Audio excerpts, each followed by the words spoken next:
Good evening, good afternoon, or good morning, depending on where you are. My name is Steve Sang. I am the director of the SOAS China Institute in London. Welcome to our first webinar in this new academic year. I'm delighted to present to you a speaker speaking on a very important subject, which is the historical legacy of Hu Yaobang for contemporary elite politics in China. The speaker, as you know, is Robert Suettinger.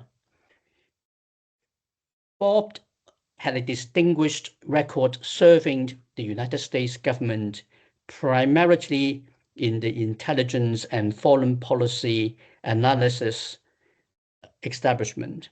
He had worked for the CIA, the NIC, the National Intelligence Council, as well as the National Security Council, analyzing Asian affairs for them. After he left government service, he worked in the think tank and the commercial world and has served in different capacities at the Stimson Center, at Centra, also at the Rand Corporation, and also as a visiting fellow at Brookings Institution. He has, to my knowledge, published two important books. The first was Beyond Tenement, The Politics of U.S.-China Relations, 1989 to 2000, which came out with the Brookings Institution in 2003. And more importantly is his very recent book, which was published by Harvard University Press last year, and that is The Conscience of the Party, Hu Yaobang, China's Communist Reformer. So he is extremely well placed to address the subject that we have agreed on this evening. And with that, let me hand over to you, Robert Suettinger. Thank you, Professor Tang. I appreciate your introduction. Welcome to all who are joining us on this webinar. I will get straight to work here and get into my topic, and I will look forward also to questions that you may have that I can answer later. Let me just get myself up here. Okay. I want to start off with three themes. One is a biography of Hu Yaobang, kind of who he was and why he became important. Second, I will take a look at what issues in the book I raised as matters of concern about the party and its structure. And third, we'll talk about some perspectives on the current situation in the People's Republic of China and what relations Hu Yaobang and his legacy have for what's going on today. So let me start with Hu Yaobang's Life and Times. This book is actually a prequel to the book that I published at Brookings. I did a brief bio of Hu Yaobang in that book, but it wasn't anywhere near satisfactory or sufficient.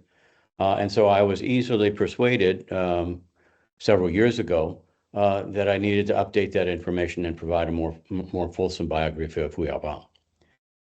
First of all, the important things to note about his early years were that he was an actual poor peasant. He was born in a small village in eastern Hunan province in the Liuyang county. He was a Hakka, Kejia, which is a particularly large minority in that particular area of Hunan. And he was very proud of that heritage.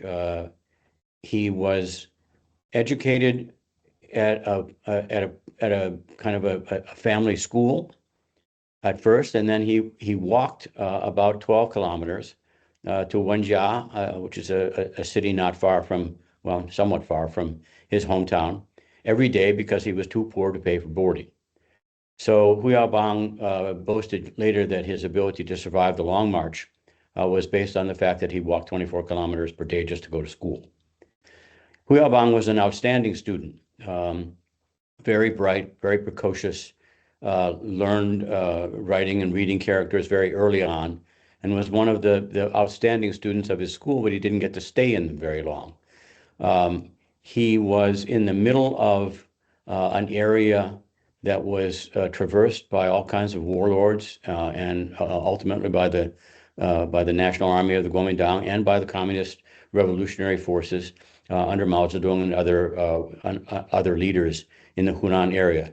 So before he could complete his middle school, he really was, the schools were closed, and he had either the choice of possibly being arrested in his hometown because he was an activist and his parents were activists in communist-related causes. So he went up Jinggangshan. He walked across the border into Jiangxi when he was 15 years old and joined the revolution at that point. Not a lot of information about what he did there. He was involved in the Children's League and then the Youth League. He was a person who enjoyed publishing and writing. And so he was involved in that. He was also helping to recruit soldiers into the Liberation Army, or actually the Red Army at that time, and was almost executed as a spy when he was a young man. He was arrested, and they actually were preparing to execute him when his former boss, a man named Feng Wenbin, came and vouched for him and said, "I'll take him back to Ruijin," which was the capital of the Jiangxi Soviet at that time. So Hu Yaobang's life was saved, but the impact on him was lifelong. He was there in 1934 when the purges throughout the Jiangxi Soviet decimated the Red Army from within, and they all had to go on the Long March beginning in October 1934. He survived that sort of barely, made the whole trip, was wounded at least once, was sick most of the time, and he arrived with his bedraggled and much decimated Red Army confreres in 1935, and eventually they ended up in Yan'an. There, Hu Yaobang went to school at the Kangda, at the anti-Japanese university. He became very well acquainted with Mao Zedong, who was teaching there at the time. And because Hu Yaobang spoke pretty much the same dialect as Mao did, Hunanese, they became acquainted. And because Hu Yaobang was a good student, Mao rather liked him and gave him fairly important positions at Yan'an, both in the school and in the second department of the PLA intelligence operation. But the Communist Party wanted to minimize their military involvement. So Hu Yaobang did not become a soldier until after the anti-Japanese war was over, when he volunteered to go with Lin Biao up into the Northeast and become a political commissar. That plan was stymied by the fact that American trained troops from the Kuomintang blocked the way. And he stayed at that point in North China and worked with a number of relatively well-known military commanders named Ye Rongzhen and Xu Xiangqian. And he was involved in some really, really epic battles. One at Shijiazhuang and another one at Taiyuan, which was a city in Shanxi province. It was fortified extremely well. The battles to take Taiyuan took place on two separate occasions and were very, very costly in terms of lives lost. The Communist Party troops lost about 43,000 killed and many more wounded. The Taiyuan garrison was also heavily damaged, and a lot of civilians also lost their lives during that situation. After that was over, he wandered south into Sichuan province, where he became an administrator of about 1/4 of Sichuan. It was called the North Sichuan district, and it was all under the command of Deng Xiaoping, who was at Chongqing, and he and Hu Yaobang became quite well acquainted and worked with each other for pretty much the rest of their careers. Sichuan was the last pacified area of China, and it was still pretty rough. It hadn't had many Kuomintang officials out there, so there were lots of bandits. A lot of the Kuomintang army troops retreated to the southwest toward the end of the Civil War, and they needed to be mopped up, according to Mao. and mop up they did. Deng Xiaoping was responsible for the elimination, as the term goes, of something on a neighborhood of 800,000 remnant Kuomintang bandits and other class enemies in that area. It was Hu Yaobang was a very effective administrator. He ran his district, which was about 17 million people, quite efficiently. Tried to minimize the killing, but wasn't really able to, and earned the respect of Deng Xiaoping for his capabilities as an efficient administrator. In 1952, both he and Deng, not together but separately, were transferred to Beijing and given different jobs. Deng Xiaoping ended up as Secretary General and then General Secretary of the party under Chairman Mao. Hu Yaobang was given responsibility for the Youth League, which is, as I put it in the book, sort of the equivalent of the Boy Scouts of America, but much larger. And he didn't really want the job. He was hoping to become a minister of construction, but he had been in the Youth League since he was 15, was very well acquainted with its work and with what was required. And he took over in 1952 and served in that job until effectively 1968. He had some other jobs along the way, but he built the Youth League into a formidable service organization, a training ground for future party cadres, and a publishing house, education area, and a very good place to become acquainted with other members of the Communist Party. And Hu Yaobang established quite a retinue of advisors and admirers within the CYL, who were subsequently very, very important to him and his career. He responded to a party's request for people to go out and he also was there for pretty much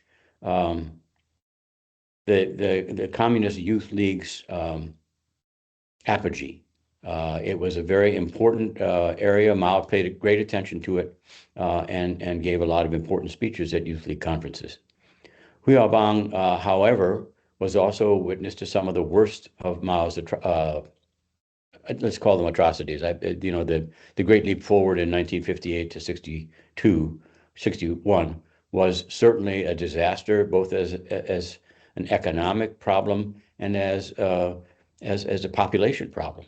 The number of people who died during the Great Leap Forward is estimated between 20 and 80 million people. And I tend to think it's probably toward the higher end of it because the system was a disaster. And it wasn't taken apart until Hu Yaobang did it back in the 1980s. But he maintained his loyalty to Mao, and became but didn't maintain Mao's affection because he failed to criticize Peng Dehuai in 1959 when Peng was being attacked as a class enemy because he dared to criticize Mao over the Great Leap Forward. So Hu Yaobang went back to Beijing, and in 1962 he volunteered to go back to Hunan province and serve as a sub-provincial party secretary, where he met up with a man named Hua Guofeng, and he was assigned to Xiangtan Prefecture, which was at that point suffering from the residual damage from the Great Leap. And Hu Yaobang set his sights on trying to restore agricultural production in the area. But by this time, 1962-63, the early phases of the Cultural Revolution, which were basically devoted to class struggle and to Mao's contest with Liu Shaoqi for head of the party, were already beginning to be felt. And before he really finished his 2-year term in Xiangtan Prefecture, Hu Yaobang was called back to the Youth League in Beijing in 1963. Subsequently, he was sent out to Shanxi Province, where he took up the post of first secretary. But again, although he wanted to restore agriculture to this very poor area of northwest China, he was not able to do so because the class struggle at that point was becoming extremely violent. Several thousand Shanxi provincial officers had already been killed. Many had been arrested. And Hu Yaobang was trying not only to restore agricultural production to that area, but also to stop the killing. And he went out and made some speeches which the regional secretary, and the equivalent to Deng Xiaoping, was a man named Liu Lantao. And Liu Lantao took great exception to Hu Yaobang's failure to uphold the current leftist line on the socialist education campaign. And so Hu Yaobang was called back to Yan'an, not the Yan'an, Xi'an, where he was interrogated at great length about his incorrect policies and why he pursued them. His interrogations began to take a toll on his health. He had to write what are called Jiantao, which is confessions of his faults and his sins before crowds of several hundred, if not thousands, of party supporters in the auditoriums of Xi'an. And he wrote 6 or 7 of these Jiantao separately, all of which were rejected by Liu Lantao. And Hu Yaobang was simply screamed at and subjected to mental torture for almost 100 days while he was there. Eventually, this got to his health. He contracted a disease called cerebroarachnoiditis, which is like it's a nervous disorder which disables the upper body. He then spent some time in hospital, but anytime he got better, they called him out for another struggle session, and his health continued to worsen. Mao Zedong sent Ye Jianying. Ye Jianying was Hu Yaobang's old friend from Yan'an. He was a military officer of considerable importance. Ye Jianying flew out to Xi'an on the premise that he was going to inspect the military. He said to Hu Yaobang, "You have to come back to Beijing. They won't treat you well here. Get on my plane and let's go back to Beijing." So Hu Yaobang reluctantly did that and left Xi'an for good. They continued to criticize him, but he was at least safe and able to recover his health somewhat, just in time for the Cultural Revolution, which began in 1966. And the Youth League was drawn into that in a big way against Mao's wishes. And although Hu Yaobang was not actually administering the Youth League at that point, he volunteered to go to the meetings and was criticized again up one side and down the other. The Cultural Revolution began in April of 1966, moved into a higher gear in August, and Hu Yaobang was one of the first Central Committee members and one of its most formally important leaders to be dragged out for criticism during the Red Guard phase of the Cultural Revolution. Hu Yaobang in late 1966 was probably taken out and beaten about 20 times. In some cases, he was beaten with belts, other cases with poles and staves. He was forced to maintain the jet plane position for a long time and was simply kept in what was called a niupang, a cowshed, on the Communist Youth League headquarters grounds, not able to go back to his family. While he was there, his mother died, and he was not able to see to her health. So he was in pretty dire straits. And then for some reason or another, Mao called him back to attend a Central Committee meeting. The 11th Plenum of the 8th Central Committee was meeting for the sole purpose of kicking Liu Shaoqi out of the party. And Hu Yaobang had not been himself formally charged with anything. So Mao said, "He's good, bring him back." And so Hu Yaobang was taken to the Jingxi Hotel, where he sat in on the 11th Congress, which kicked Liu Shaoqi out. He voted with the majority, and Liu Shaoqi was out. He was then invited to attend the 9th Congress of the 7th Committee, Central Committee in 1969, but he was not made a member because he failed to knuckle under to Jiang Qing and to Lin Biao during that period of time. And after the Congress was over, Hu Yaobang was sent to a labor camp. He spent 2.5 years in a labor camp in Henan province in a land that I call the land of mud and mosquitoes because it was a miserable place. And he suffered lots of health problems while he was there. There were no medical facilities. And he only was released from that when Lin Biao died after Lin Biao died in 1971. So Hu Yaobang came home to his empty house. His family was all out during the revolution. His wife was in her own labor camp. And he was at least able to read his books. And read he did pretty much every day. He read voraciously. He was able to meet with some friends, but he was still not trusted. And it was a turning point in his life when he came to grips with what was going on, and ultimately was allowed a certain degree of freedom. Mao Zedong died in 1976. Hu Yaobang was brought back in 1977 to the party school, where he decided on a course of ideological rectification and ideological reform. He was given responsibility for an important ideological volume, and he used it to educate people. And more importantly, it was a stepping stone for him to head the organization department in 1977, where he began a process of rehabilitating the reputations of over 500,000 party cadres who had been sacked or denigrated during the Cultural Revolution.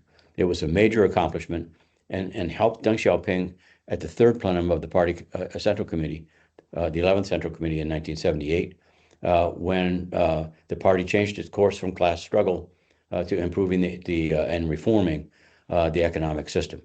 Hu Yaobang was an active reformer, and it almost got him fired because he defined reform as different from just new education or economic policies, and said you need to reform the way you think and the way you carry on interpersonal politics within the party.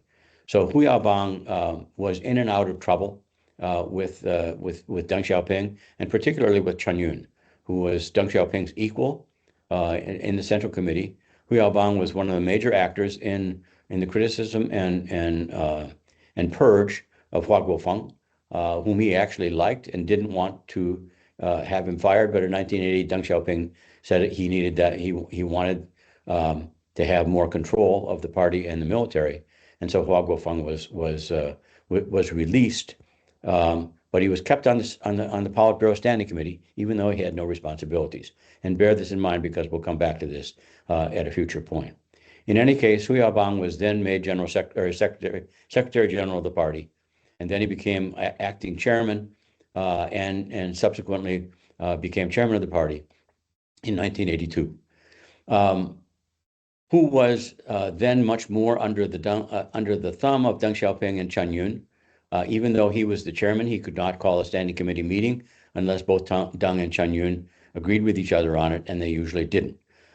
So he still carried out a lot of important reforms during this period of time, especially the reform and the abolition of the commune system. He did reforms on Tibet. He did reforms on education. He did reforms in a number of other areas, including the establishment of special economic zones in Shenzhen and other places in Guangdong province. But he ran afoul of Deng and the other elders in 1985 and 1986, when he began to encourage them, because they were all in their 80s at this point. He began to encourage them it was time for them to retire. And Deng Xiaoping said he would do that, but he didn't really mean it. And so Hu Yaobang's enthusiastic support for retirement of elder cadres eventually got him in a lot of trouble with them. And in 1985 and 86, Deng Xiaoping, after Ye Jianying died, Hu Yaobang's great supporter, Hu Yaobang was called onto the carpet in late 1986, after student demonstrations at various universities around China began to scare Deng into kind of ridding himself of the hair shirt that Hu Yaobang had become by supporting liberal economic and political reform policies. So Hu Yaobang was dragged out for a meeting in early 1987. He was criticized by all the members of the Politburo, all the members of the Secretariat, all the members of the Standing Committee, except for Deng, Chen Yun, and Li Xianyan, who had already chopped off on his purge. He was removed as chairman, as general secretary of the party, and was relegated to a non-performing role in the Standing Committee of the Politburo. So he spent the next 2 years sort of wandering around from place to place, no responsibilities. He worked on his poetry and his calligraphy, but he had nothing really to do. He was still allowed to go to Politburo meetings, but he went to only one or two, and at one of them in 1989, he died of a heart attack. He was a man that smoked 4 to 6 packs of cigarettes a day, and so even though some of his supporters said he died of a broken heart, actually he died of heart disease from his heavy smoking habit. Let me transition a little bit, and of course, as I hardly need to remind you, his death in 1989 precipitated enormous demonstrations in Tiananmen Square and around the country, in part because they thought that his purge in 1987 was unjust, in part because they revered Hu Yaobang and his reformist legacy, and in part because they were mad at the people that replaced Hu Yaobang, namely Zhao Ziyang and Li Peng. And there was a lot of residual anger at the failure of reformers to carry out their promises. So the Tiananmen demonstrations were held. Hu Yaobang, of course, was not there to see them, but he was blamed for them, and spent the next 16 years out of the public eye. His name was not mentioned. He was buried at a cemetery in Jiangxi province. And although people could go there to pay their respects, he was not mentioned at all until 2005, when Hu Yaobang's supporter from the Youth League, Hu Jintao, who was chosen by Deng Xiaoping, was in office and basically told everybody else, look, Hu Yaobang had nothing to do with Tiananmen. Let's at least give him a decent memorial service. So they did in 2005. It was only partial, but it began a process of admiration for Hu Yaobang that has carried on, in fact, until today. Let's look at the system, however, that was transformed by some of Hu Yaobang's successors. This is a system that of course, Mao Zedong dominated with enormous skill when he was chairman, and even after he was somewhat senile in the mid 1970s, he still had the ability to turn that system on its head and do whatever he wanted it to. It was a Leninist system, wherein all power goes to the top. It was a system that was a system that you had to be nominated for and not elected to in order to rise to the top. So everybody had to be beholden to somebody above them in order to be promoted within the party. That became an enormously abusive system, a corrupt system, and one that has not been corrected. It also became a system where power was something that you needed to struggle for, because somebody was always wanting to stab you in the back or end your career. Hu Yaobang, of course, suffered at the hands of some of his counterparts, Hu Qiaomu and Deng Liqun and others, simply because they took every opportunity they could to criticize him and call him on the carpet. He was almost fired as Secretary General because Hu Qiaomu criticized him and Deng didn't support him. But it was a corrupt system.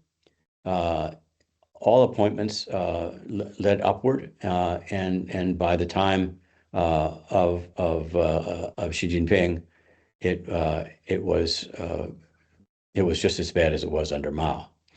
My wife Diamond Liu and I have developed a kind of a methodology of looking at what power struggles look like in that system, and who you are and where you are matter a great deal. And there are some bureaucracies that are more important than others. The most important bureaucracies within the Communist Party of China are the ones dealing with the military, particularly the Central Military Commission, the ones dealing with the party apparatus, namely the Organization Department and the General Office, the ones dealing with with security and intelligence, which is the Political Legal Commission.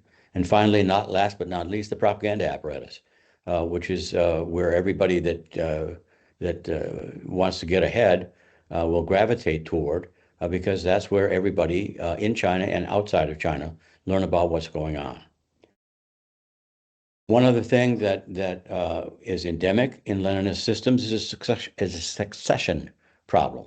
If you name a successor, he becomes a target, or either of the disaffection of the leader or of some of the other people around him who will do their best to bring him down. Mao went through two successors. Deng Xiaoping went through 2.5. And Xi Jinping, in order to avoid that problem, has basically put the whole succession issue to rest by saying, well, I'll be General Secretary for life. So what's happened is that the system overall has deteriorated in quality and in output. Xi Jinping decided that the heirs of Hu Yaobang, who were Hu Jintao and others who had their starts in the Communist Youth League, were not going to be loyal to him, so he sidelined them. At the 20th Congress, he removed from the nameless the person who had been appointed by Hu Jintao to succeed Xi Jinping. They had this good eye succession system in which you could not name your immediate successor, but the one after that. So Hu Chunhua, no relation to Hu Yaobang, had been chosen, but Xi Jinping scratched him off the list. Subsequently, Xi Jinping wanted to create a central committee, and particularly a standing committee that was of his own choosing, and he did that, which was woefully ineffective in terms of actually carrying out policies. Xi Jinping was a disaster, and everybody in the party and in the society knew it, but there was nothing they could do about it. But today's CCP is yesterday's CCP, and what we're beginning to see now, even though Xi Jinping is still General Secretary of the party, we're beginning to see an enormous growth of party struggle. And for the most part, it is under the wraps, but it's still ongoing. Xi Jinping has abused his power, and the party elders, people like Hu Jintao and Wen Jiaba, who was premier, others who were on the Politburo Standing Committee, have kind of respected positions, although they're not formalized, wherein they're given access to the government documents, and every once in a while they are called upon to give their visions and their versions of what's going on. Beginning in 2024, the party elders went into almost open revolt against Xi Jinping because he had destroyed the economy. The COVID situation was a disaster. The local lending was bad. There was enormous amount of corruption, which Xi Jinping was using as an excuse to carry out purges of the military system under the CMC, and there was a tremendous amount of unhappiness throughout. At some point, and we're not sure exactly when and how this happened, the elders were able to persuade Xi Jinping to establish a new organization called the Central Decision-Making and let me get this right here, Deliberation and Coordination Body. And the Chinese for this is 中央决策意识协调机构, which basically means the Central Decision-Making, Deliberation and Coordination Body. It was formed at a Politburo meeting in May of this year, but has not made any public appearances since then. But here's where the interesting part of this story begins to take place. There is an enormous chasm that has now become very clear between American sinologists, China watchers either in academia or in the think tanks between what they think is going on in China and what the only available commentators, other than official media outlets of the CCP, are saying, which is everything is fine, don't worry. But these media outlets are beginning to repeat rumors that they are picking up. Now, some of these rumors are of a level of detail that is unprecedented in my experience. And I've listened to and watched rumors flying out of the PRC for a long time. And these have included speeches made at a Politburo, an expanded Politburo Standing Committee meeting held in April of this year, at which Xi Jinping was basically given the same kind of treatment that Hu Yaobang and Hua Guofeng were given, wherein he was criticized up one side and down the other by virtually anybody that wanted to do so. Now, he was also defended by some of his own Politburo Standing Committee members that he appointed himself, but the elders had free rein, and they attacked him and they called for his resignation.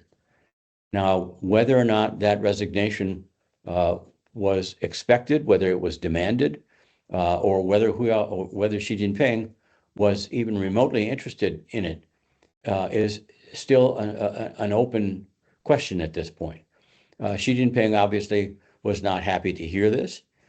He was not willing to step down on his own. He was not willing to step back or even relinquish any of his positions. And as party chairman, he has an enormous amount of power. So he exercised some of that power at the most recent fourth plenum of the Party Central Committee, which took place in October of this year, and it reached some conclusions which were made public, which were meaningless and unimportant. But on personnel issues, there was a lot of discussion, a lot of argument, but we don't know exactly what was decided. So that's where we are right now. I want to stress the importance of this dispute. I happen to be of the view that information coming from commentary, particularly enlightened and intelligent commentary on Chinese diaspora websites, should not be dismissed out of hand. A lot of my contemporaries, a lot of my counterparts in the Western areas of study of China, Western expertise, have said, "Oh, those are just rabbit holes. You shouldn't follow them. They're basically just looking for clickbait and making money on subscriptions to their YouTube sites." My response to that is, yes, that's probably true in terms of their background, but some of these individuals are very, very well acquainted with the system. They are very knowledgeable about personnel, and they are very astute in terms of their critiques of the PRC and the PLA, I'm sorry, the CCP system, because they know it and they've watched it, and they have good researchers, and they can put the pieces together. And are they reliable? Not necessarily, but they should not be dismissed because they've been now very actively involved in this campaign of saying, here's what's really going on behind the scenes since effectively since last year. And are they friends of the regime? Some of them are, and you can see them on X.com, but and on some YouTube websites. But most of them are virulently anti-communist and are quite strongly critical of what's going on. So I listen to them because in many cases, what they say is reinforced by the kinds of things that we see happening in real time and is publicized by the propaganda apparatus in the People's Republic of China. For example, the heavy purge of the PLA was announced just prior to the fourth plenum by the Ministry of Defense, and they announced the purge and sacking from the party of 9 generals, most of them lieutenant generals, the highest rank in the PLA. Most of them were considered proteges of Xi Jinping. So you have to ask yourself the question, if that's what's going on, what is the overall condition of the party apparatus in China? And I would just sort of try to add at this point one further anecdote. And that is when I was doing the research on the Hu Yaobang biography, I used a lot of websites. Some of them were quite outspoken in their revisionist view of history and in their support for reform and opening. And I'm thinking in particular of a magazine called Yanhuang Chunqiu, which was published in Beijing.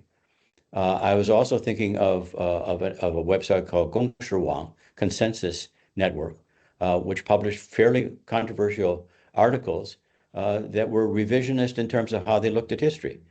They all talked about Peng Dehuai. They all talked about, many of them talked about Mao, but they all supported reform and opening. The one that I used most because it stayed open the longest was the Hu Yaobang Historical Materials Information Web, which was started by Hu Yaobang's family and stayed open when most of the others were closed. Xi Jinping closed all the other websites that I used in about 2015 or 2016.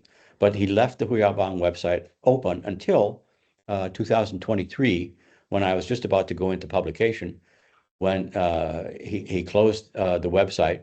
It reopened later, and I recovered a lot of the URLs. But in 2024, they closed it again for good. And I thought, well, those web URLs are now dead.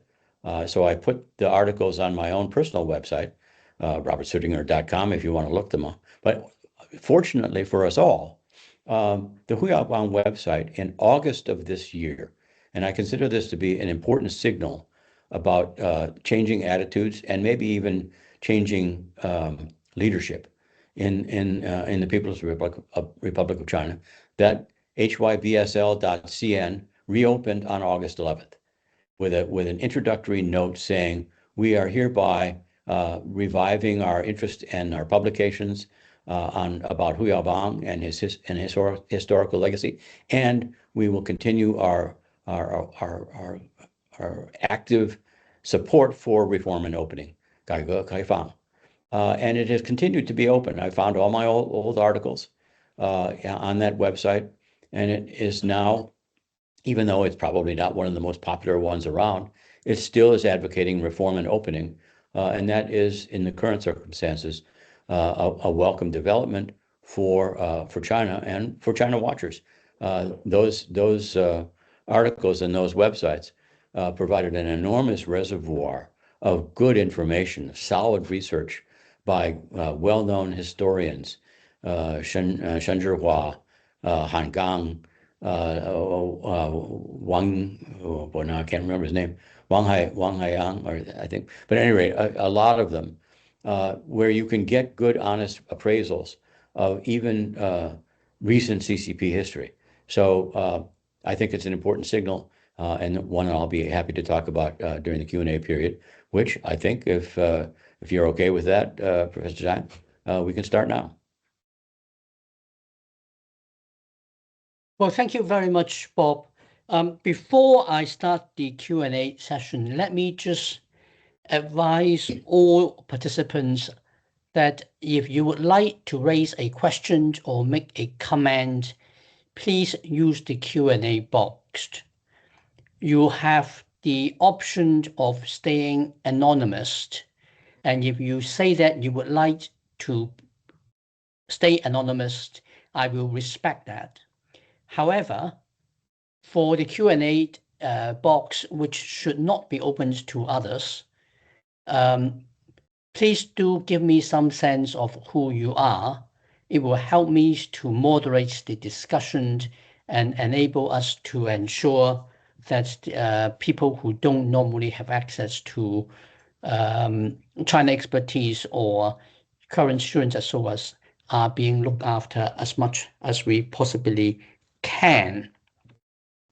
Let me start the conversation, Bob, by asking you the question whether you think that Hu Yaobang, whom you described as the conscience of the party, was in a sense an exception in the Communist Party, or really in a sense not, because somebody like him must have known he was really not going to be able to change the system in the way that he would like it to be. Was it so surprising that when he was asking the elders, including Deng Xiaoping, to retire, that their reactions was a negative one? Could he possibly not have actually foreseen that? And if he could not have foreseen that, what does that tell us about Hu Yaobang? And how would that fit into the current situation of what can or cannot be done within the system as it works today? And in the meantime, let me encourage everybody else to put your questions and your comments into the Q&A box. Over to you. Thank you. It's an excellent question, and one of the things that from the very earliest stages of my research, I had heard about Hu Yaobang, even from I had some friends and acquaintances in Beijing, and one of the things that they said was, yes, he was a very good man, very moral, very upstanding, not corrupt, but he was naive, Tianzhen, and that was the cause for his fall, was that he probably didn't realize that there were a number of people who were out to get him, and he didn't realize that the kinds of things that he was advocating, especially with respect to the retirement of the old guard, were going to get him in trouble. My sense of that is that Hu Yaobang was not naive, that he was very much aware of the forces that were out to bring him down. He knew who they were. He knew where they were. There wasn't much that he could do about them in terms of getting them out of those positions. So he tried to work around them. The other thing that was notable about Hu Yaobang was that the reforms that he, advocated were largely ideological reforms. And these were evident in two areas. One was he started very early in the party school when he was there in 1977 to get people to focus on what went wrong with the Cultural Revolution. Why did it last for 10 years? And why did so many people fall victim to it? Well, everybody knew the answer to that, but it was impolitic to say, well, it was because of Mao Zedong and Mao Zedong thought. And Hu Yaobang began a process of trying to get the party to reconfigure their ideology. He continued that process in the historical document that was finalized in 1981, started in 1980.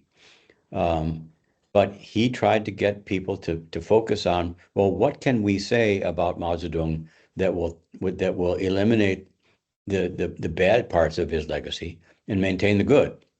And let's have a discussion about that.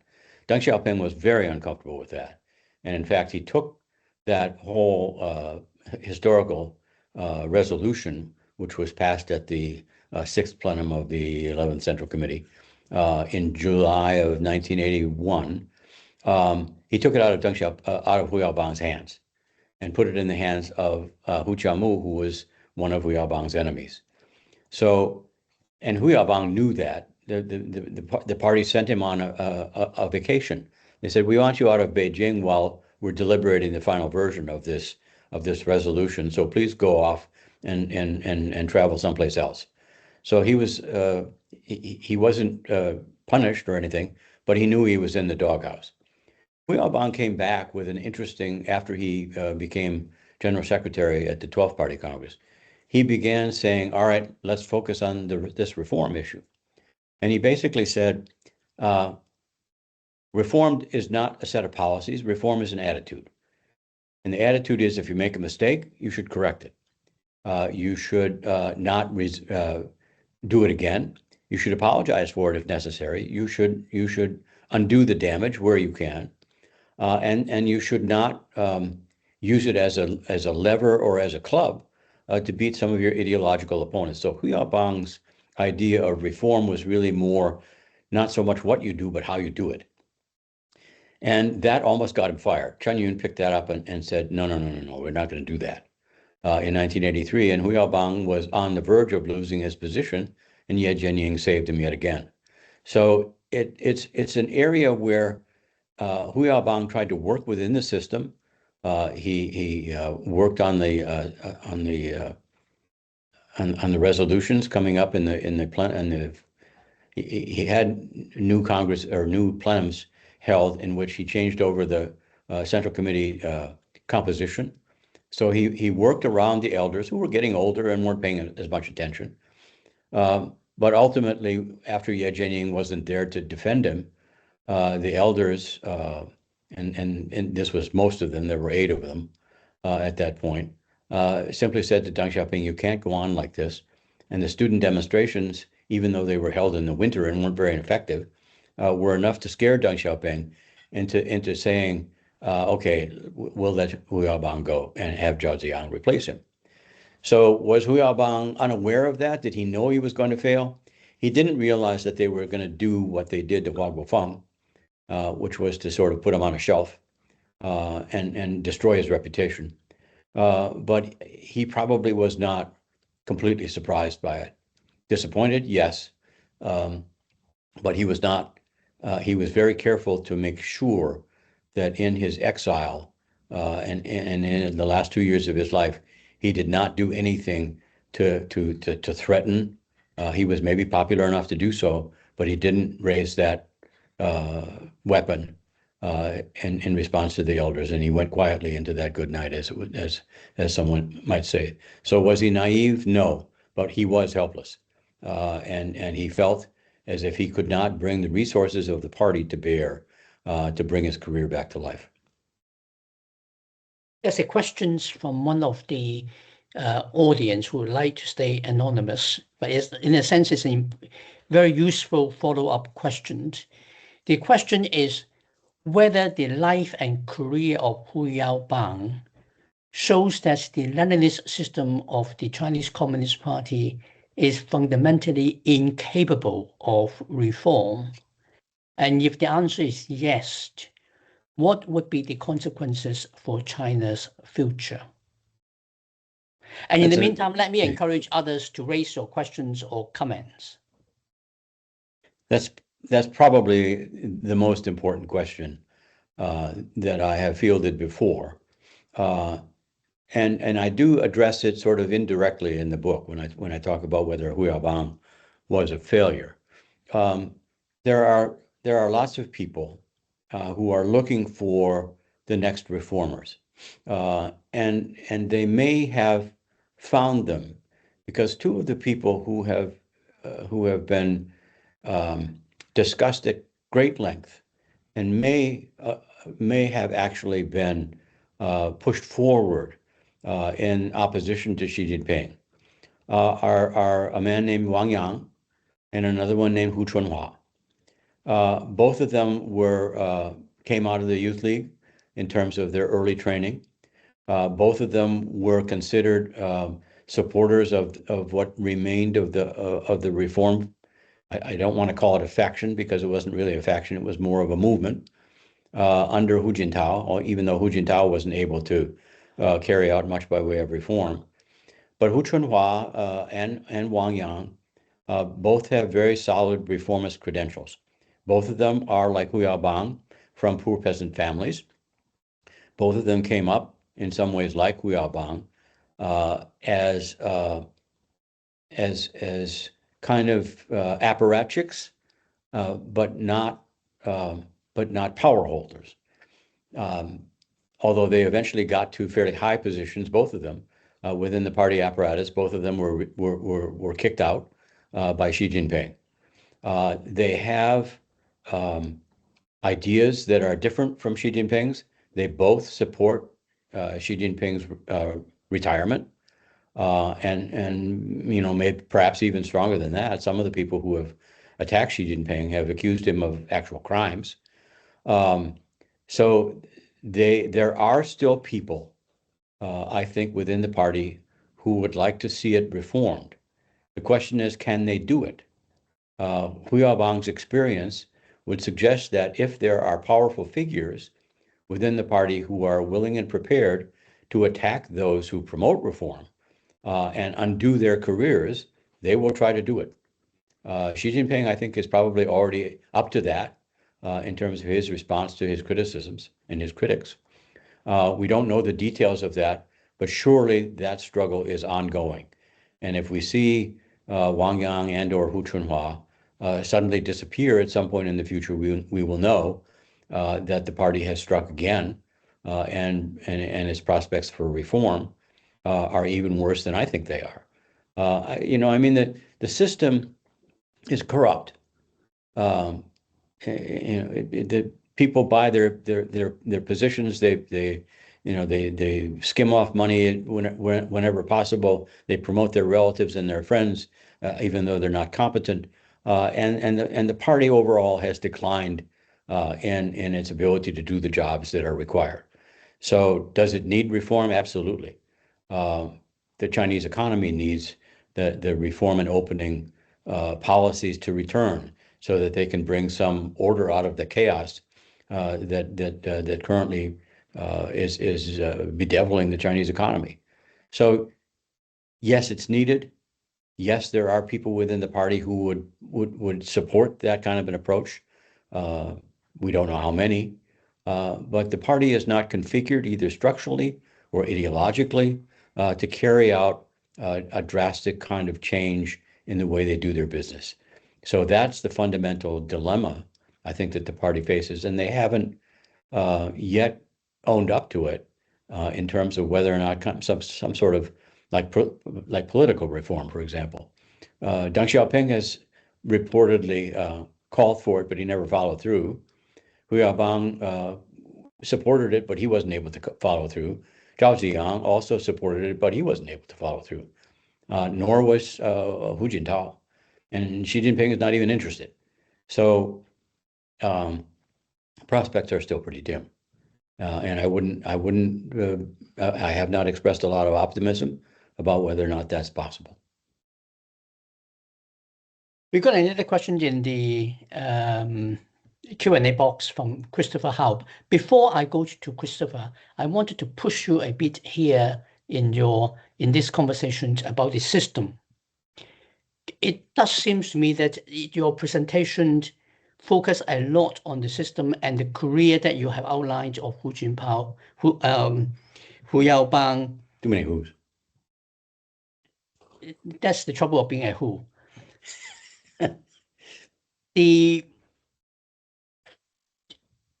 thrust of your presentations underlies so much of the problem with the system. But the system is much more than just about corruption, isn't it? Because if you go all the way back from the time after the PRC was founded, excluding the Communist Party history before that, you're already talking about people from the purge of Liu Shaoqi, or indeed from the purge of Pang Dehuai down, who was asking nothing more than the party doing what the party said it was supposed to do with the Great Leap Forward.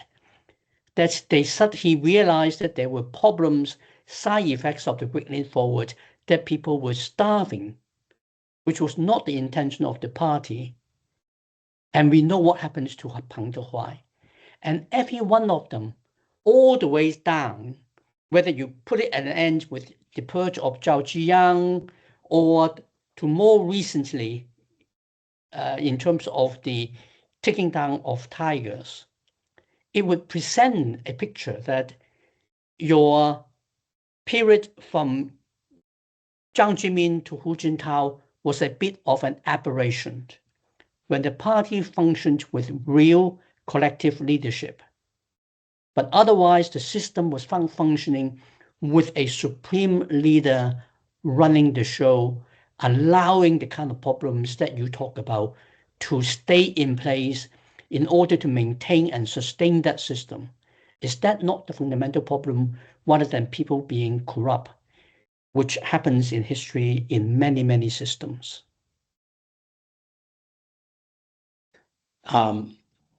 My perspective on this is sort of fundamental. And that is that my view, and I differ from a lot of my American counterparts on this, we tend as a group to kind of look for issues as the drivers of politics.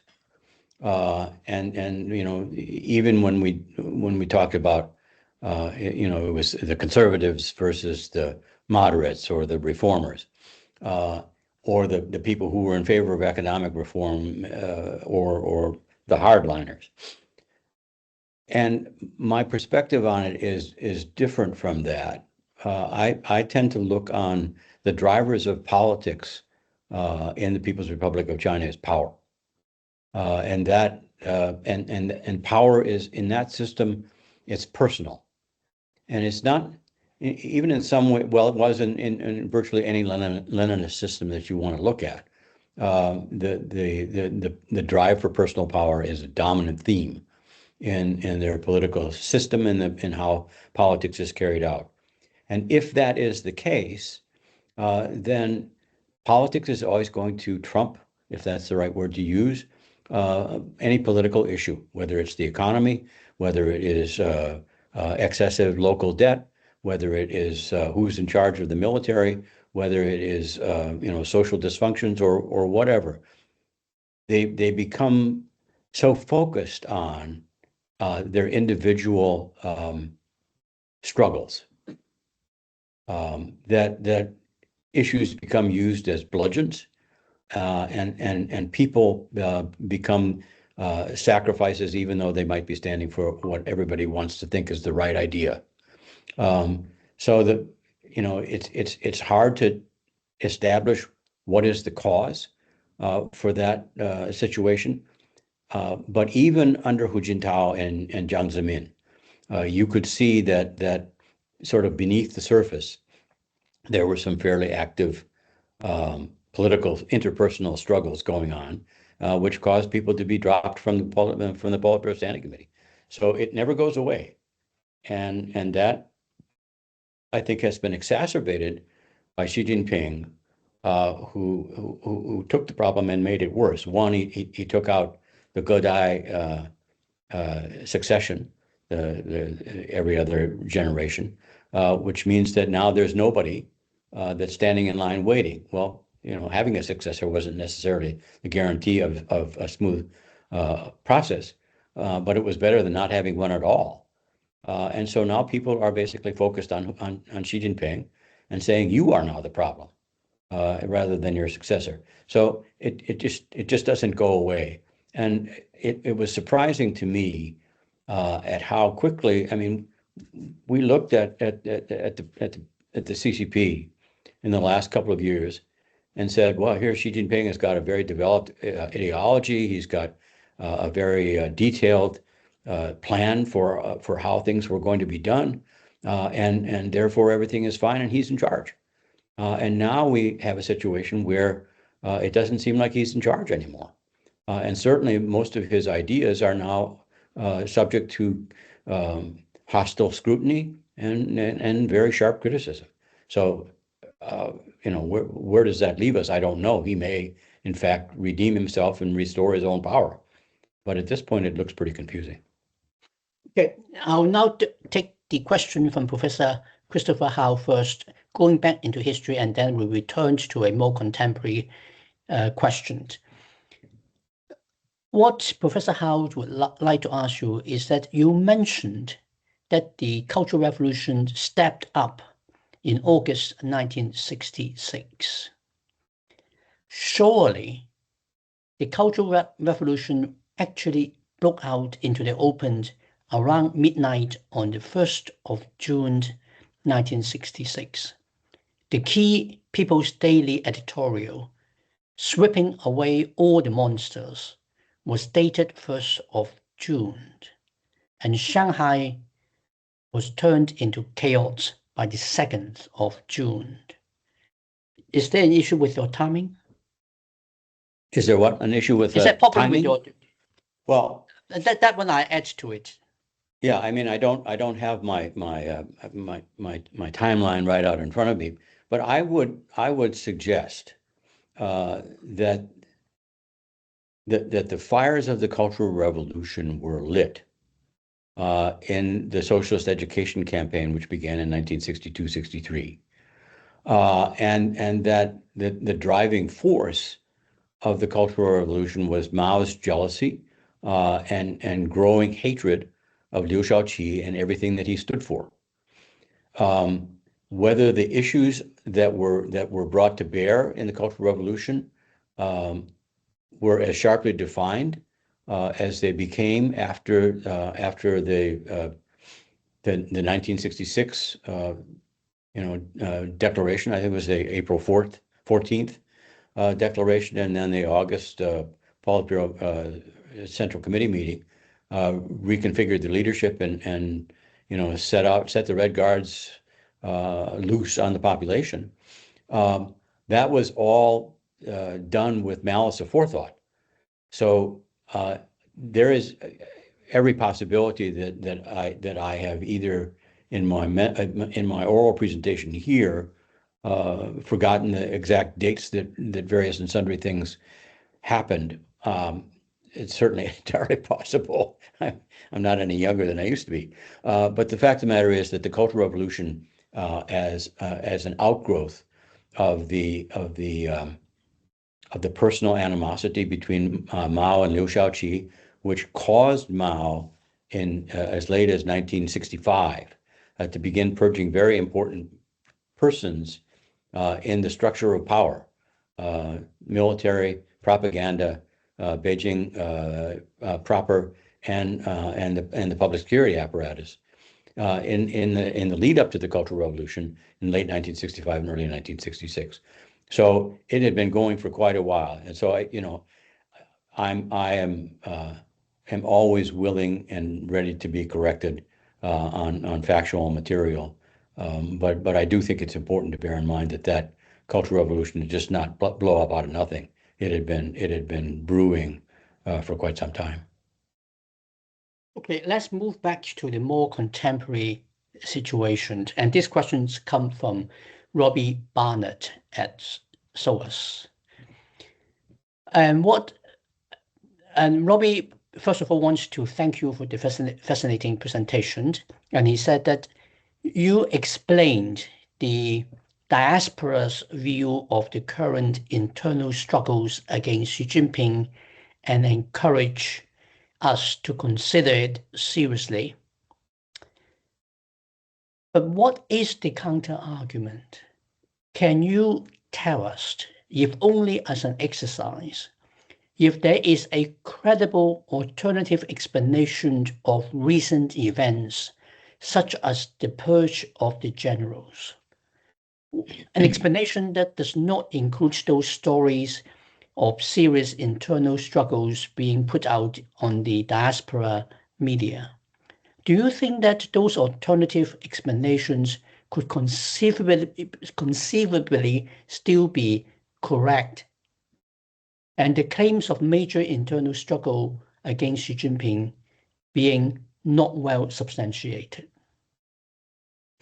That's a very good question, and I have been struggling with this issue, not only with some of my colleagues and friends, but also in my own head, because the information that is provided on those websites is so diametrically contrary to what the regime is saying, and even to what some of the regime's apologists are saying. And yet at the same time, the information is coming out. So the question that I have to ask is, are these sources reliable? Where are they getting this information? We can't validate it. It's basically coming from sources inside China, at least according to the hosts of these various webcasts. Some of them say, well, I got this from somebody who's in the youth league, or I got this from somebody who is knowledgeable, or I've got this from sources within the military. I mean, the internet in China is not as well controlled, I think, as we tell ourselves. And so information is beginning to come out. I mean, and is it reliable? No, but it's out there. And we will only discover as events evolve and eventuate whether it was accurate or not, and we should draw lessons from that. I mean, I start off with a basic proposition, which is that Chinese people, ethnic Chinese people, speaking in Chinese, communicating with each other in Chinese, are not to be excluded from being good analysts. They know the system, they know the people that are in it, they've been watching it for a long time. They're every bit as competent as analysts as I am. They may have strong anti-communist views. There are some people who are involved with Falun Gong, but that doesn't mean that they're stupid, and it doesn't mean that they're making stuff up. These stories have just become so extraordinarily detailed and seemingly accurate that to ignore them and to dismiss them in advance to me would be dishonest. And so I continue to struggle with them. I don't have a lot of confidence that what they are saying is true, because in some ways they're saying, well, the Communist Party is doing a good job, but by bringing up these reformers, and maybe they'll fix the problems that they've already been failing to fix. I just don't know the answer to that. But I do think that we need to pay attention, because, I mean, I just read speeches that were given at this Politburo Standing Committee meeting that struck me as being very true to the characters of the people that were making the speeches. I mean, person, and I'm not going to go through names. They're out there and they're available, and they strike one as being, yeah, that's what I think that person would say. So until something happens in the leadership that causes me to see that that reform and opening is dead, that Xi Jinping's policies are not being rolled back, and in fact are being carried forward, I'm going to continue to watch this stuff and try to make the information available to people outside. Can I follow up? And in the meantime, I Sure. encourage other people to put up more questions and comments. I wanted to follow up because I think there is certain things that we know. We know that Xi Jinping is not a very forgiving man. We know that he is vengeful. We know that he talks a lot, repeatedly, about running the party strictly. We know that the Communist Party has a very long-standing record going all the way back to the 1920s to be much harsher to their own than to their public enemies. For anybody in the top leadership positions to have spoken the way that is being described in some of the diaspora channels about Xi Jinping, and Xi Jinping did not do anything about them at the fourth plenum, with his very powerful anti-corruption operations running, and the reality that you can hardly be a ministerial rank and above leader in China if you were not accepting some advantage. Your basic pay simply cannot maintain a reasonable standard of living. There's hardly anybody who cannot be taken down with corruption. And he hasn't done that at the fourth plenum. And he doubled down in terms of the direction of travel in talking about the next 5-year plan, the 15th 5-year plan. The fourth plenum and the 5-year plan would suggest, would it not, that Xi Jinping is not beleaguered. He is not being feeling insecure and lacking confidence. He is pressing ahead, pushing forward, full steam in the direction of travel he has said before and not punishing people apart from those generals who were his proteges anyway. Would that not indicate that the diaspora's information on these occasions were not well substantiated? I think that's an arguable point. And something, as you were speaking, that occurred to me has now escaped me. But the fact of the matter is that Xi Jinping is being referred to, at least in some of these diaspora meetings, and I think this is significant, as Hua Guofeng II. And look, the party has always tried to minimize public information about its internal struggles. Factionalism is illegal, and therefore there can't be any factions. But of course there are factions. Corruption is everywhere, and everybody is corrupt. But we can still focus on individuals that we don't like and remove them for being corrupt. It defines the struggle arena, but it doesn't define the overall situation.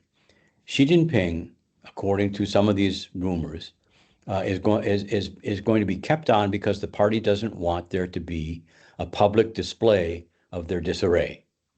They don't want the foreigners to be able to take advantage of them, particularly Americans in a trade war.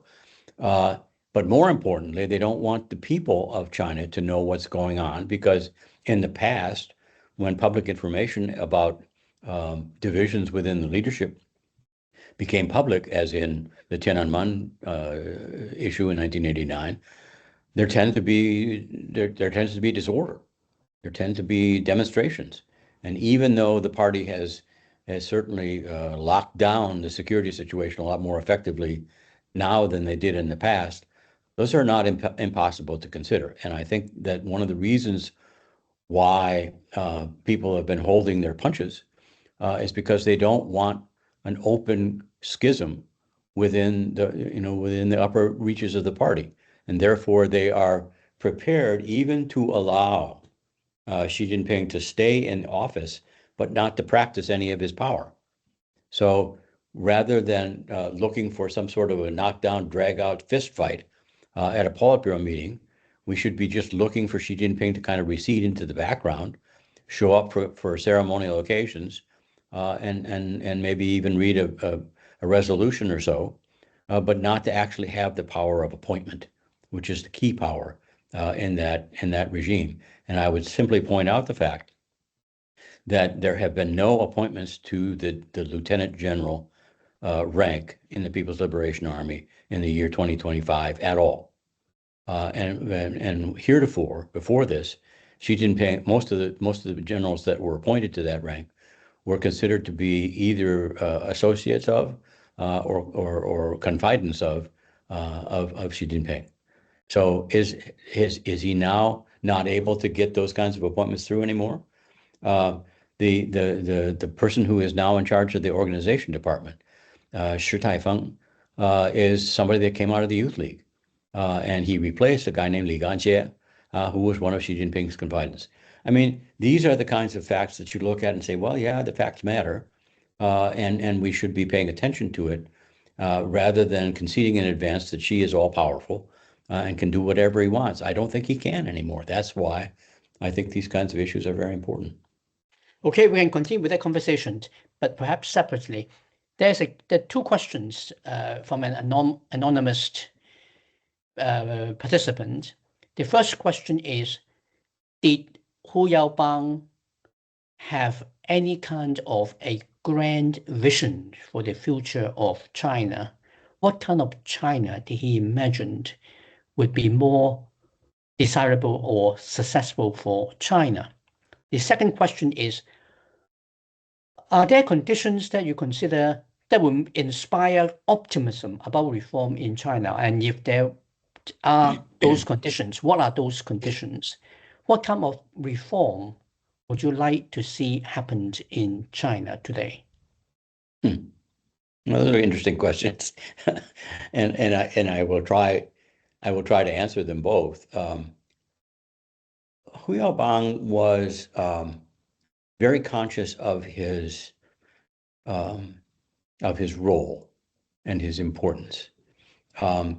He did not, I think, formulate a grand strategic vision of the future of China on his own. He thought that was something that Deng Xiaoping did. He even gave credit to Hua Guofeng for having some vision. But he saw himself as in a more instrumental role, as the person that can make things happen. And here are the things that have to change in order for us to reach those kinds of lofty goals. So he was much more of a practitioner, and he acknowledged this on any number of occasions. I mean, he said, Deng Xiaoping is the man that makes things happen. He's the decider. I'm the implementer. I will charge forward and do what needs to be done. And he did that, got him in a lot of trouble. But I think he had ideals from early on in his life that he thought should be practiced on a wider basis. Certainly his approach toward political struggle was much more accommodating and realistic than the "you die and I live" kinds of campaigns that the party has practiced so often since and before. But he didn't have a kind of an overall outlook of how he wanted the society to go. Do I? Do I have a template for reform? I think that some of the things that have been called for in the reformist literature, if they were actually to be put in practice, would change Chinese society markedly. Whether they would lead to violence or not, I don't know, but certainly more freedom of the press, freedom of expression, freedom of religion, more reliance on the law, and not just as a punishment, but as a guide for behaviors and for government behavior. Certainly more restrictions on the security apparatus than the kind of search and destroy approach that they take to virtually every problem in society. Can the reformist element, such as it is, and it's small, I think, within the PRC, accomplish that? Or is there more support for the crackdown hard and do it now approach that is more typical of Xi Jinping and others? There are others that Xi Jinping has a lot of support within the apparatus for his approach to things. So I don't know whether reform can prevail. I'm not optimistic about it. But certainly in terms of hoping for good things for China, I think they're more likely to happen under a reformist regime than under one that's going to crack down harder on every kind of behavior and thought that it doesn't like. So that's just kind of a simple answer to the question, but we can continue. Can I push you a bit here, Sure. Bob, if I might? In a system where having a vision was so important, from your Maoist vision to your Xi Jinping's vision of the China dream of national rejuvenation, for a top-level leader to advocate a system putting in place something operating in China without a vision is arguably a vision. Because what we are looking at is Hu Yaobang pushing for changes in how politics and policymaking work in China, from something that was fundamentally always and always will be guided by the Communist Party with the vision of the communist ideology shaping it, into a system where the party separates from the government, that the government is allowed and indeed encouraged to run things more like a normal government would, rather than constantly and totally following the party's leadership and its vision. It's pretty visionary. For in a system where it's all personalized, that he was talking about institutionalization, that the officers should do the thing rather than the individual should be responsible. It's pretty visionary. Would that not be the case? Your question reminds me of something that I probably should have said before, but after Mao died in 1976, Ye Jianying sent his son to Hu Yaobang's house and said, "I want you to think about what we can do to restore and revive China, Fuxing."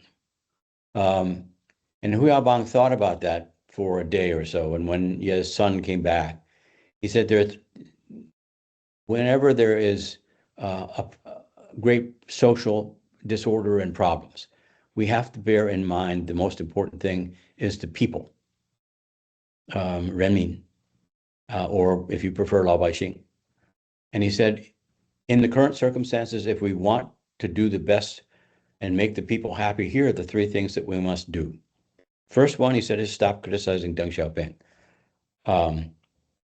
The second one is oh, my mind is not working right.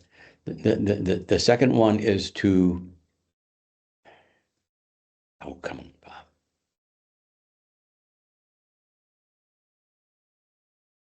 I'm drawing a blank here. Third one is to allow people to go back to work. Second one is to restore the people who have been purged for errors to their positions and let them come back to work. So those three things were kind of his vision for reform. Let your leader come back out and operate. Let the people that can work with him best do what they do best, and let the people go back to work producing for the nation. So he had a bit of a vision. It wasn't necessarily articulated in the way that you might be thinking, but he was very much a populist. He was a man of the people. He believed that any policies that were being implemented that were harming people in great numbers, the way some of Mao's did, should be abandoned and not practiced. So he was very much, a man who had his eye on the common people. Well, thank you very much, Bob Suettinger, for a very stimulating evening of discussions and insight. And let me also thank those of you who have participated and those of you who have simply attended this webinar. We will be holding more webinars later in the academic year, and I look forward to seeing most of you there as well.